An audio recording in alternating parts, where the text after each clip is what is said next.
Hey everyone, this is Tom from VermiBag.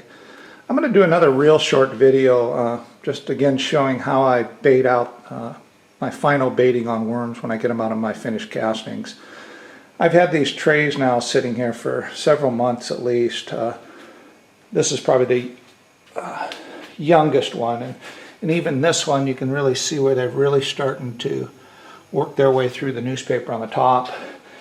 And I put in 3 trays into this Lowe's mortar tray, and you can see what they look like. This is one that I'm not putting in right now, but there was a newspaper on there at one time, and it just completely annihilated. So, and you can see the castings. I mean, they're just absolutely fabulously finished.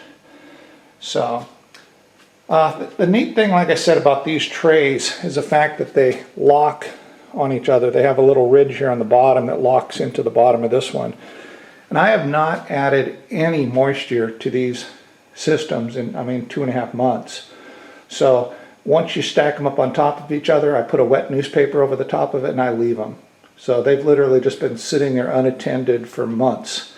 So I dumped 3 of them into this Lowe's mortar tray. I'm going to go ahead and get my bait trap out and fill it up with some really good stuff, and we'll stick it in there and let it sit a week and see what it does. So here's my bait tray. I thawed out some frozen vegetables yesterday that I had in the freezer for a while. So first thing I'm going to do is just get a big clump of these vegetables that have been frozen in the bottom. The remnants of the newspaper that I pulled off the top of these before I dumped them in here. Nice little sprinkle of worm chow on top of there. And some of the worm bedding that I make. I'm going to mix that all up real good. Yeah, top it off with a few more vegetables.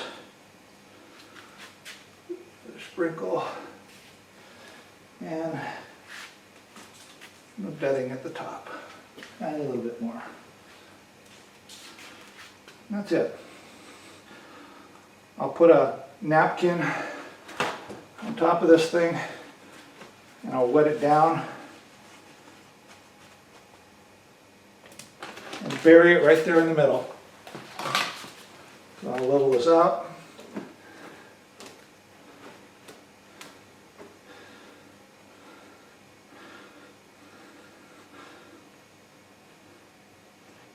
I'll put it fairly deep. Make sure it's all, there's soil all the way around it, up along the side of it.